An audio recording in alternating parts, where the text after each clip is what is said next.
बिस्मिल्लाहिर्रहमानिर्रहीम। अस्सलाम वालेकुम।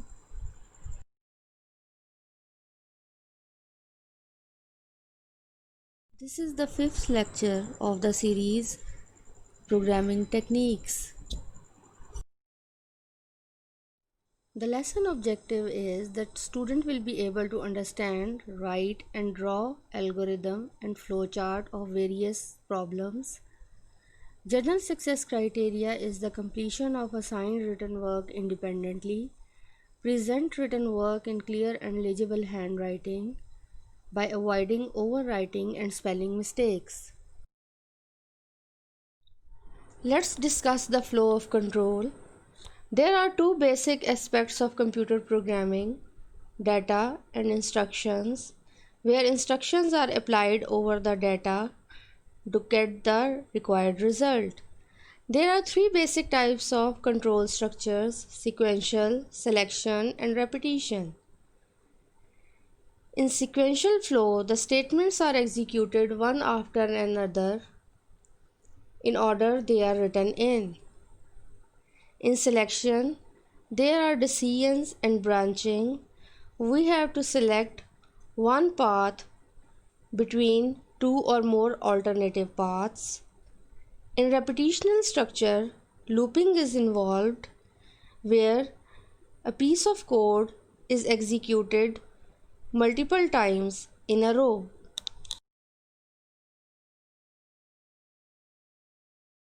अब हम फ्लो ऑफ कंट्रोल को पिक्चर की फॉर्म में देखते हैं। सबसे पहले हमारे पास सीक्वेंशियल फ्लो है। अगर हम ध्यान से देखें तो हमारे पास स्टेटमेंट्स एक लॉजिकल ऑर्डर में अरेंज्ड हैं and they will be executed one after another. In selectional flow अगर हम देखें तो हमारे पास डायमंड सिंबल में एक कंडीशन है। कंडीशन ट्रू हो सकती है या फॉल्स हो सकती है। ट्रू के केस में पाथ 1 एग्जीक्यूट होगा और फॉल्स के केस में पाथ 2 की स्टेटमेंट्स एग्जीक्यूट होंगी, but not both at the same time. अब हम आइट्रेशनल या लूप स्ट्रक्चर को देखते हैं तो उसके अंदर भी हमारे पास एक कंडीशन है। कंडीशन ट्रू भी हो सकती है और फॉल्स भी हो सकती है। ट्रू के केस में certain statements will be executed until the condition remains true. When the condition becomes false, the loop will terminate and the flow of control will move to the next statement. We will discuss problems related to repetition flow of control.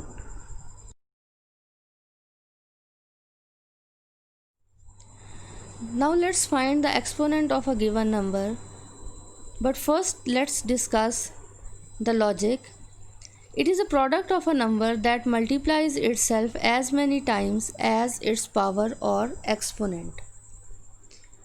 So input में हमारे पास एक number होगा और दूसरा उसकी power या exponent हो गया।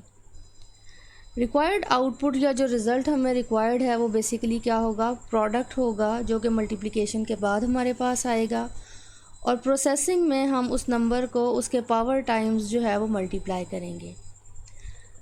Before going to the algorithm हम एक एग्ज़ाम्पल लेते हैं और उसमें हम एग्ज़ाम्पल में देखते हैं 5 पावर 6 और हमारे पास प्रोडक्ट में क्या आएगा, यानी 5 को 6 टाइम्स हमने मल्टीप्लाई करना है। यहाँ कुछ क्वेश्चंस अराइज होते हैं कि who is counting that 5 is multiplied 6 times. May be वो 4 टाइम्स हो, मे बी वो 7 टाइम्स हो जाए। तो हमें कोई काउंटर चाहिए जो कि ये इंश्योर करे कि जो मल्टीप्लिकेशन का प्रोसेस है, यानी अगर पावर 6 है तो वो 6 टाइम्स ही मल्टीप्लाई हो। सेकंड क्वेश्चन जो अराइज होता है वो ये है कि when 5 into 5 first time and every time where we will store the product.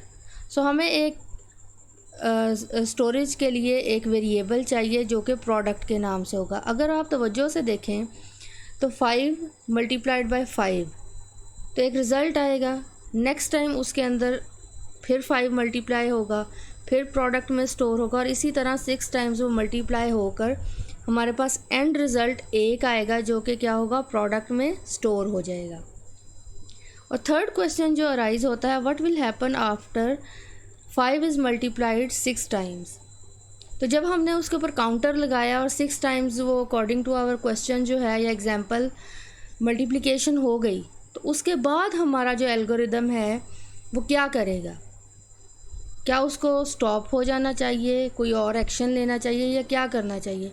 एक चीज़ याद रखें कि कंप्यूटर में इटसेल्फ कुछ नहीं होता, आपको कंप्यूटर को स्टेप्स बताने पड़ते हैं तो वो उनके ऊपर अमल करता है। तो अब हम एल्गोरिदम की तरफ चलते हैं। स्टेप 1 में हमने स्टार्ट लिखा, स्टेप 2 में हमने एक नंबर लिया जो कि 8 है और उसकी पावर या एक्सपोनेंट जो है वो e है और उसको हमने 5 वैल्यू असाइन की। अच्छा, स्टेप 3 के अंदर p जो बेसिकली आपका प्रोडक्ट है उसको 1 से इनिशियलाइज़ किया। उसका रीज़न ये है कि अगर हम इसको 0 से इनिशियलाइज़ करेंगे या 0 वैल्यू देंगे तो क्या होगा कि 0 जिस भी नंबर से मल्टीप्लाई होता है रिज़ल्ट हमेशा 0 आता है। तो प्रोडक्ट को हमेशा 1 से असाइन करना चाहिए या उसको 1 वैल्यू देनी चाहिए। k basically k is equal to 1 और k हमारा क्या है, काउंटर है या इंडेक्स है जो कि काउंट करेगा 1 2 3 4 एंड 5। तो k इज़ आर काउंट, अपने पास इसको नोट कर लें। स्टेप 4 के अंदर अगर आप तवज्जो से देखें तो वेरी फर्स्ट टाइम जो p है, p की वैल्यू 1 है और n जो है आपके पास वो क्या है, 8 है। तो p इंटू n क्या हो गया, 1 इंटू 8 इज़ इक्वल टू 8 और वो 8 किसको असाइन हो गया, p को। उसके बाद स्टेप 5 में आ जाएं तो इंक्रीमेंट k बाय 1। अब k आपका इंडेक्स है या काउंट है तो k is equal to k plus 1। तो वेरी फर्स्ट टाइम k की क्या वैल्यू थी, 1। अब k के अंदर प्लस 1 हुआ तो अब k की क्या वैल्यू हो गई, 2। ठीक है। उसके बाद स्टेप 6 में आ जाए, if k is less than equal to e। k की क्या वैल्यू है, 2। यहाँ पे k की क्या वैल्यू है, 2, क्योंकि पिछले स्टेप में हमने उसके अंदर क्या कर दिया है, इंक्रीमेंट कर दिया। Then go to step 3। अब 2 इज़ लेस देन 5, यस, तो हम कहाँ चले जाएंगे, यहाँ स्टेप 3 लिखा हुआ है लेकिन हमारे पास जब हमने मॉडिफाई किया तो स्टेप 4 हो गया, तो वो स्टेप 4 पे चला जाएगा। अब यहाँ पे देखें p की क्या वैल्यू हो गई थी, 8 थी, ठीक है, और 8 को मल्टीप्लाई करना है किससे, n से। n की क्या वैल्यू है, 8 है, तो 8 इंटू 8 क्या हो गया, 64, ठीक है। और ये 64 किसको असाइन हो गया, p को। नीचे आएंगे स्टेप 5 के अंदर, यहाँ पे आप देखें कि k is equal to k plus 1। k की क्या वैल्यू थी, 2 थी, 2 प्लस 1 क्या हो गया, 3 हो गया, ठीक है। नीचे आ जाएं स्टेप 6 के अंदर और यहाँ पे चेक कंडीशन हो रही है कि 3 is less then e, yes, ठीक है। तो देन क्या करो, जो ट्रू का केस है, गो टू स्टेप 4, ठीक है। 4 में क्या हो रहा है, हमारे पास 64 था प्रोडक्ट में पड़ा हुआ, ठीक है। 64 मल्टीप्लाइड बाय n की क्या वैल्यू है, 8 है। जो भी रिज़ल्ट आएगा वो p को चला जाएगा, असाइन हो जाएगा। उसके बाद नीचे आ जाएं, k की वैल्यू क्या थी, 3 थी, अब प्लस 1 होगा तो क्या हो जाएगा, 4 हो जाएगी, ठीक हो गया। नीचे आ जाएं, क्या 4 जो है वो लेस है 5 से, yes. Then go to again step 4। तो जो प्रीवियस वैल्यू थी उसी के अंदर दोबारा प्रोडक्ट में क्या हो जाएगा, मल्टीप्लाई हो जाएगा 8 के साथ और फिर नीचे आ जाएगा k की वैल्यू क्या थी, लास्ट टाइम 4 थी, तो 4 में प्लस 1 ऐड होगा तो क्या हो जाएगी, 5 हो जाएगी। अब k की वैल्यू क्या है, 5। तो क्या 5 लेस है, e में क्या पड़ा हुआ है, 5, तो क्या है, जो 5 है वो लेस देन 5 है, नो, तो 5 इज़ इक्वल टू 5, ठीक है। तो देन क्या करो, स्टेप 4 पे वापस चले जाएं, जो भी प्रीवियस रिज़ल्ट था उसको 8 से मल्टीप्लाई करें और जो भी रिज़ल्ट आया उसको p को असाइन कर दें। वो वैल्यू ऑटोमेटिकली किस में स्टोर हो जाएगी, p के अंदर, ठीक है। उसके बाद क्या करें, नीचे आ जाएं स्टेप 5 के अंदर, तो k में क्या वैल्यू पड़ी हुई थी लास्ट टाइम, 5, ठीक है। 5 प्लस 1 क्या हो गया, 6 हो गया। अब यहाँ पे तवज्जो से देखें कि 6 इज़ लेस देन 5, e में क्या पड़ा हुआ है, 5, तो क्या k is less than 5, no, ठीक है। और क्या जो 6 है वो इक्वल टू 5 है, नहीं, तो दोनों कंडीशंस आपके पास यहाँ पे क्या हो गई, फॉल्स हो गई। तो अब आप क्या करेंगे, गो टू स्टेप 3 नहीं करेंगे, आपके केस में स्टेप 4 हो जाएगा यहाँ पे, लेकिन हम वहाँ दोबारा वापस नहीं जाएंगे, बल्कि क्या करेंगे, अदरवाइज़ गो टू स्टेप 7। 6 की बजाय क्या हो जाएगा यहाँ पे 7। तो 7 में अब हमारे पास क्या है, आउटपुट P, यानी आउटपुट क्या कर दें, 6 का जो आपका प्रोडक्ट आया है मल्टीप्लिकेशन के बाद उसको डिस्प्ले करवा दें और स्टेप 8 में क्या करवा दें, स्टॉप करवा दें। अब स्टार्ट जो आपका फ़्लो चार्ट है उसको देखते हैं। तो यहाँ पे आपके पास है स्टार्ट, इनपुट में हमने दो नंबर्स हैं, फर्स्ट जो है नंबर है और दूसरा जो है उसका एक्सपोनेंट या पावर है। अच्छा जी, प्रोसेस सिंबल में आपके पास क्या आ गया कि P is equal to 1 and K is equal to 1। P क्या है, प्रोडक्ट है, और K क्या है, काउंट है। ठीक है, उसके बाद आप नीचे आ जाएं तो यहाँ पे आपके पास क्या है, P यानी प्रोडक्ट जो है is equal to P into N। Product में 1 है और जो भी आपने नंबर लिया हुआ है वो ऑटोमेटिकली इससे मल्टीप्लाई होकर रिज़ल्ट कहाँ स्टोर हो जाएगा, P के अंदर। उसके बाद K की वैल्यू 1 थी, उसके अंदर +1 होगा तो वैल्यू क्या हो जाएगी, 2 हो जाएगी। नीचे आए तो कंडीशन को क्रॉस चेक, कंडीशन चेक होगी, या कंडीशन ट्रू होगी या कंडीशन क्या हो जाएगी, फॉल्स हो जाएगी। तो येस के केस में जैसे एल्गोरिदम में था कि आप वापस अपवर्ड मूव कर जाएंगे, और नो के केस में आप क्या करेंगे, प्रोडक्ट को डिस्प्ले करवा देंगे और उसके बाद अपने फ़्लो चार्ट को स्टॉप कर देंगे।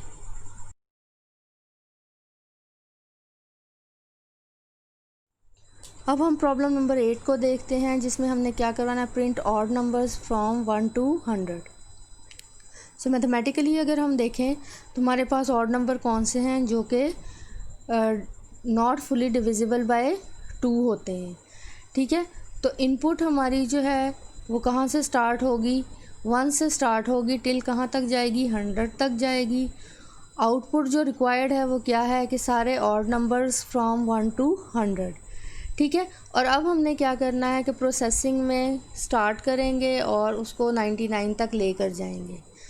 अच्छा, प्रॉब्लम स्टेटमेंट को अगर हम ध्यान से देखें तो वो 1 से स्टार्ट हो रही है, 1 में 2 ऐड करें तो क्या अगला नंबर क्या जनरेट हो जाता है, 3 में फिर 2 ऐड करें तो अगला नंबर क्या आ जाता है, 5 में फिर 2 ऐड करें तो अगला नंबर क्या आ जाता है, 7 टिल वी रीच 99। ठीक है, तो अब कुछ क्वेश्चंस जो आपके माइंड में आने चाहिए और आपके पास उनका आंसर होना चाहिए, उनमें क्या है, वाई इंडेक्स स्टार्ट फ्रॉम 1। उसका रीज़न ये है कि जो आपको उन्होंने प्रॉब्लम स्टेटमेंट दी हुई है उसमें स्टार्टिंग पॉइंट क्या बताया हुआ है, 1। सो पहला क्वेश्चन का आंसर हो गया, who is counting the index. ठीक है, कि वो 100 तक पहुंच गया है या उससे एक्सीड कर गया है या उससे कम है, तो कौन काउंट कर रहा है। तो हमें कोई ना कोई काउंटर चाहिए जो कि काउंट करे, या उसको आप इंडेक्स भी कह सकते हैं। ठीक है, थर्ड क्वेश्चन जो अराइज होता है वो ये है कि व्हाट विल हैपन जब आपका इंडेक्स जो है वो 100 तक पहुंच जाएगा।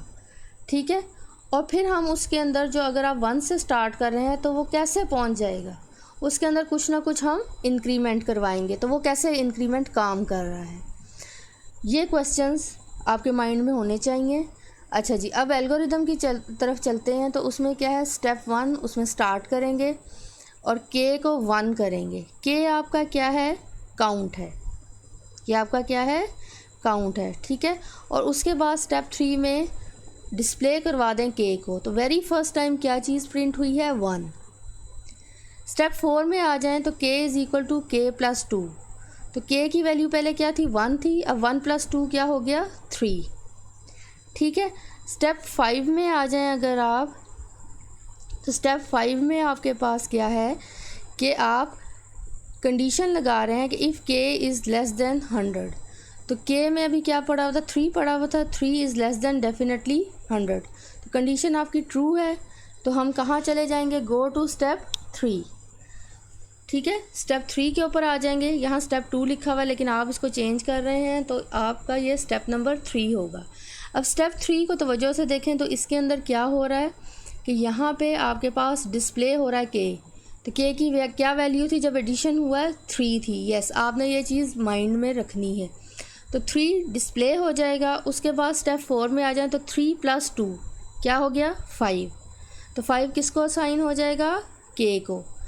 अब नीचे आ जाएं स्टेप 5 के अंदर और चेक करेंगे 5 इज़ लेस दैन 100 येस। तो देन कहाँ चले जाएं स्टेप 3 पे वापस यानी ऊपर चले जाएंगे। अच्छा वहाँ पे क्या करें डिस्प्ले करवा देंगे के को। के हमारा क्या है काउंट है, ये चीज़ें याद रखें। स्टेप 4 में आपके पास क्या आ जाएगा इंक्रीमेंट करना है। तो के में क्या पड़ा हुआ था 5 + 2 क्या हो गया 7। 7 किसको असाइन हो गया जो न्यू वैल्यू आ गई के की 7। ठीक है, अब 7 को नेक्स्ट स्टेप में क्या करेंगे दोबारा कंपेयर करवाएंगे, कंडीशन ट्रू है चलते जाएंगे। अच्छा जी अब आप आ गए 97 पे, लूप चलता गया यानी रेपिटिशन होती गई। अब 97 पे जब आए तो क्या हुआ के की वैल्यू क्या आ गई 97। तो डिस्प्ले करवा दिया स्टेप 3 के अंदर कि के जो है वो 97 है, नीचे आ गए। स्टेप 4 में 97 + 2 क्या हो गया 99। तो के की न्यू वैल्यू क्या है 99। नीचे आ जाए स्टेप 5 में। तो अब यहाँ पे आपके पास क्या आ गया 99 इज़ लेस दैन 100 येस। तो स्टेप 3 पे दोबारा ऊपर चले जाएंगे, डिस्प्ले करवाएं के की वैल्यू को जो कि अब क्या है 99। स्टेप 4 में आ जाएं तो स्टेप 4 में अब आपके पास क्या है 99 + 2 क्या हो गया 101 यस। अब के की जो न्यू वैल्यू है वो क्या है 101। नीचे आकर स्टेप 5 में कंपैरिजन करें, इफ़ की स्टेटमेंट लगी हुई है यहाँ पे 101 is less than 100 no. Condition क्या हो गई फॉल्स हो गई, कंडीशन क्या हो गई है फॉल्स हो गई है। अब हम क्या करेंगे कि अदरवाइज़ वाले सेक्शन में जाएंगे गो टू स्टेप 5 जो कि आपके केस में अब स्टेप 6 है। तो अब यहाँ पे क्या होगा आप अपने जो एल्गोरिदम है उसको स्टॉप कर देंगे। फ्लो चार्ट को अगर हम देखें तो स्टार्ट सिंबल है और जो के है आपका काउंट उसको 1 असाइन आपने किया। उसके बाद उसको के को डिस्प्ले करवा दिया। डिस्प्ले करवाने के बाद जो नेक्स्ट स्टेप है आपने प्रोसेसिंग में के इज़ इक्वल टू के + 2। तो वेरी फर्स्ट टाइम के जो डिस्प्ले हुआ वो 1 हुआ, उसके बाद के में इंक्रीमेंट हो गया 2 का और वैल्यू क्या हो गई 3 हो गई। डायमंड या रोम्बस में अगर आप देखो तो यहाँ पे कंपैरिजन हो रहा है कि जो 3 है वो लेस दैन 100 है या नहीं है। यस कंडीशन या ट्रू होगी या फॉल्स होगी। यस के केस में आप ऊपर चले जाएंगे, आउटपुट करेंगे के को या डिस्प्ले करवाएंगे के को और जैसे चलता रहेगा टिल द कंडीशन जो है वो आपके पास फॉल्स हो जाती है। जैसे ही कंडीशन आपके पास नो होगी तो आपका जो फ्लो चार्ट है वो ऑटोमेटिकली क्या कर जाएगा स्टॉप हो जाएगा।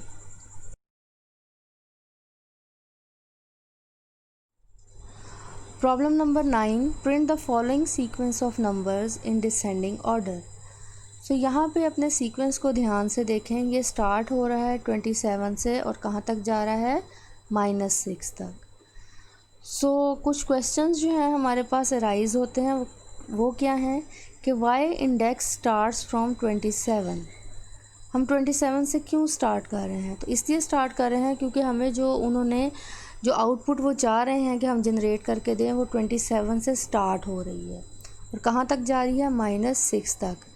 सेकंड क्वेश्चन जो है वो आपके पास अराइज होना चाहिए कि जब हम -6 पे पहुँच जाएंगे तो फिर क्या होगा। तो फिर हमें क्या कर देना चाहिए, अपने प्रोग्राम को या जो एल्गोरिदम हम लिख रहे हैं उसको स्टॉप कर देना चाहिए। और तीसरा क्वेश्चन जो हमारे पास राइज होता है कि ये डिक्रीमेंट जो इंडेक्स में डिक्रीमेंट हो रहा है या काउंट में जो डिक्रीमेंट हो रहा है वो कैसे हो रहा है। तो अगर आप अपने सीरीज़ को ध्यान से देखें तो 27 में से -3 अगर हम करेंगे तो हमारे पास अगला नंबर जो है वो जनरेट होगा जो कि क्या है 24 है। इसी तरह 24 में से -3 करेंगे तो क्या होगा 21 आएगा। 21 में से -3 करेंगे तो क्या आएगा 18 आएगा टिल वी रीच -6। तो अब हम एल्गोरिदम की तरफ चलते हैं, स्टार्ट करेंगे। स्टेप 2 में हम क्या कर रहे हैं कि जो आपका काउंट है जिसको ये के कह रहे हैं उसकी क्या वैल्यू है 27 है। ठीक है, स्टेप 3 में क्या करेंगे कि आउटपुट के, अब आउटपुट के का क्या मतलब है, डिस्प्ले करवा दें जो भी के अंदर पड़ा हुआ है। अब के में क्या है 27 है, तो पहला जो आपके पास नंबर जनरेट होगा वो क्या है 27 है। उसके बाद क्या करेंगे, डिक्रीमेंट करेंगे, तो के में से -3 कर दें। तो जब -3 करेंगे तो के में क्या है 27 -3 क्या हो गया 24। तो अब जो नई वैल्यू है वो किसको असाइन हो गई है, के को। तो अब के की जो न्यू वैल्यू है वो क्या है 24 है। उसके बाद स्टेप 5 में आए, यहाँ पे कंडीशन आपकी चेक हो रही है कि 24 जो है वो ग्रेटर देन इक्वल टू -6 है, डेफिनेटली है, ठीक है। तो कंडीशन क्या हो गई, ट्रू हो गई। तो अब आप कहाँ चले जाएंगे, स्टेप 3 पे। यहाँ स्टेप 2 लिखा हुआ है लेकिन हम उनको स्टेप्स को चेंज करते हैं, तो हमारे पास क्या आ गया है, स्टेप 3 आ गया यहाँ पे। तो अब आपके पास के में क्या न्यू वैल्यू आई थी 24, तो स्टेप 3 में डिस्प्ले करवाएंगे के की वैल्यू, तो दूसरा नंबर जनरेट हो जाएगा, वो क्या है 24। स्टेप 4 में आ जाएं, तो स्टेप 4 में अब 24 -3 क्या हो गया 21। के की न्यू वैल्यू क्या आ गई 21। अब 21 को कंपेयर करेंगे -6 के साथ, ठीक है। तो -6 के साथ कंपेयर करने के बाद कंडीशन ट्रू हो जाएगी, स्टेप 3 पे चले जाएंगे। इसी तरह से हम चलते जाएंगे और फिर हम -3 करते करते हमारा जो नंबर एक जनरेट होगा 3, ठीक है। तो अब आपके पास जब आपने उसको डिस्प्ले करवाएंगे 3 को, उसके बाद डिक्रीमेंट के बाय 3। तो अब के की वैल्यू क्या है 3 है, 3 - 3 क्या हो जाएगा 0। तो के की वैल्यू क्या आ गई 0, न्यू वैल्यू जो है वो क्या आ गई 0। अब आप चेक करेंगे दोबारा condition, 0 is greater than equal to -6, yes, condition true है। दोबारा ऊपर चले जाएंगे स्टेप 3 पे और डिस्प्ले करवाएंगे के की वैल्यू, तो के की वैल्यू क्या थी 0। स्टेप 4 में आ जाएंगे, 0 -3, तो रिज़ल्ट क्या आ जाएगा -3। के की न्यू वैल्यू क्या आ गई -3, ठीक है। उसके बाद स्टेप 5 में कंडीशन को दोबारा क्रॉस चेक करेंगे, तो -3 is greater than equal to -6। -3 जो है वो ग्रेटर होता है -6 से, ठीक है। कंडीशन फिर ट्रू हो गई, आप वापस ऊपर चले गए, तो आउटपुट के यानी के में क्या पड़ा हुआ था -3, तो वो डिस्प्ले हो जाएगा। स्टेप 4 में आ जाएं। अच्छा जी, अब के की वैल्यू क्या थी -3, -3 में -3 होगा तो क्या हो जाएगा -6 हो जाएगा, -3 क्या हो जाएगा 6 हो जाएगा, ठीक है। तो अब क्या है, K is greater than -6, condition false हो गई, लेकिन के इज़ इक्वल टू -6, तो कंडीशन क्या है ट्रू है, ठीक है। तो अब आपके पास क्या हो जाएगा, फिर ऊपर जाएंगे, के की वैल्यू को डिस्प्ले करवाएंगे, ठीक है, और के में डिक्रीमेंट होगा तो -6 और -3 क्या रिज़ल्ट आ गया -9। तो के की न्यू वैल्यू क्या है -9। अब स्टेप 5 में आ जाएं, कंपेयर करें, तो यहाँ पे आपके पास क्या आ जाएगा, K is greater than equal to -6, तो के में क्या वैल्यू पड़ी हुई है -9, तो -9 greater than equal to -6, condition क्या हो गई फॉल्स हो गई। तो अब हम क्या करेंगे, स्टेप 3 पे नहीं जाएंगे बल्कि अदरवाइज़ गो टू स्टेप 6, ठीक है। और स्टेप 6 पे आपके पास क्या हो रहा है, एल्गोरिदम स्टॉप हो जाएगा। अब अपने फ़्लो चार्ट को देखें, तो फ़्लो चार्ट में अगर हम देखें, हमने स्टार्ट किया के को वैल्यू असाइन की 27, ठीक है, और डिस्प्ले करवा दिया के की वैल्यू को, तो क्या डिस्प्ले हो गया 27। अब नीचे आ जाएं, के जो है आपका बेसिकली काउंट है, 27 में इससे -3 किया तो 24 आ गया, ठीक है। नीचे आ जाएं, डायमंड में देखें, कंपेयर करवाएं, ठीक है। कंपेयर करवाने के बाद क्या होगा, कंडीशन जब तक आपकी ट्रू रहेगी तो ये येस का केस लेकर के को डिस्प्ले करवाता जाएगा।